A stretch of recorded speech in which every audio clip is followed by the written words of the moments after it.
మంచిది. Good news పత్రిక చదువుతున్నాను. మరి చాలామందికి ఇచ్చాం. ఎందుకో నాకు ఈరోజు ప్రార్థన చేస్తున్నప్పుడు ఈ పత్రిక మరొకసారి చదివి వినిపించాలని ఆశపడ్డాను. గుడ్ న్యూస్ పత్రిక. ప్రియమైన సహోదరి సహోదరులకు నా వందనాలు. దేవుని గురించి వ్రాయిచున్నది ఏమనగా, యేసుక్రీస్తు పాపులను పిలవవచ్చుతును కానీ నీతిమంతులు పిలవ రాలేదని చెప్పారు. ఇక్కడ భూ సంబంధమైన పాపులు నీతిమంతులు ఉన్నారని మార్కు 2:17 అర్థవంతంగా ఇక్కడ అర్థమవుతుంది. అయితే బైబిల్లో మనం చూసినట్లయితే భూ సంబంధమైన నీతిమంతులు వారి సన్నిధికి ఆధారమై ఉందని కనబడుతుంది.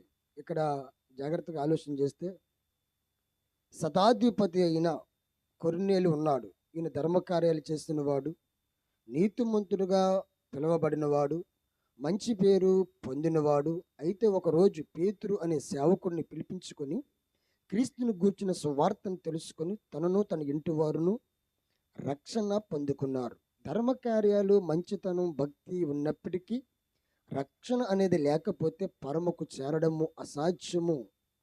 ఫ్రెండ్స్, ఏమర్థమైంది? ఇక్కడితో ముగిస్తే అర్థం కాదు. అందుకే కొనసాగిస్తున్నాం.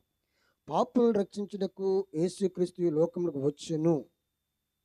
కాబట్టి ఒక పాపి నీతిమంతుడు కాకపోతే పరలోక రాజ్యం లేదు. ఈ 1 తిమోతి 1:15 ఆ మాట రాయబడుతుంది. రోమా 3:23 చూసినట్లయితే ఏ భేదము లేదు, అందరూ పాపం చేసి దేవుడు అనుగ్రహించిన మహిమను పొందలేకపోవచ్చున్నారు. రోమా 3:24 ఇలా రాయబడి ఉంది. కాబట్టి నమ్మువారు ఆయన కృపచేతనే క్రీస్తు యేసునందలి ఈ మోక్షణము ద్వారా ఉచితంగా నీతిమంతులను తీర్చబడుచున్నారు. స్తోత్రం.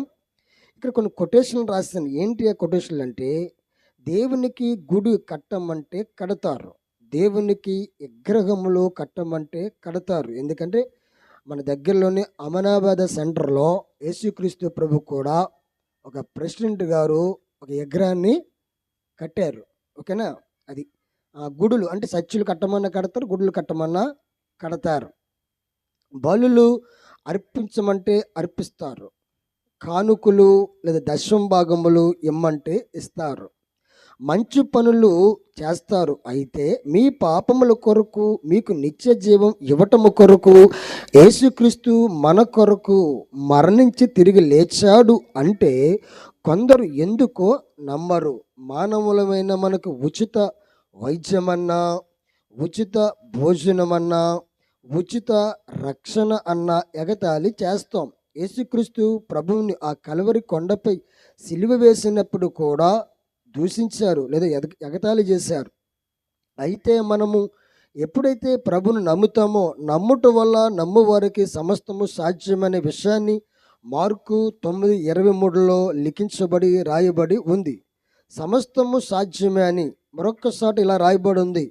దేవుడు లోకమును ఎంతో ప్రేమించును కాగా ఆయన తన అద్వితీయ కుమారునిగా పుట్టిన వాని యందు విశ్వాసముంచు ప్రతివాడును నశింపగా నిత్య జీవం పొందినట్లు ఆయనను అనుగ్రహించును అని యోహాను సువార్త 3:16 రాయబడి ఉంది.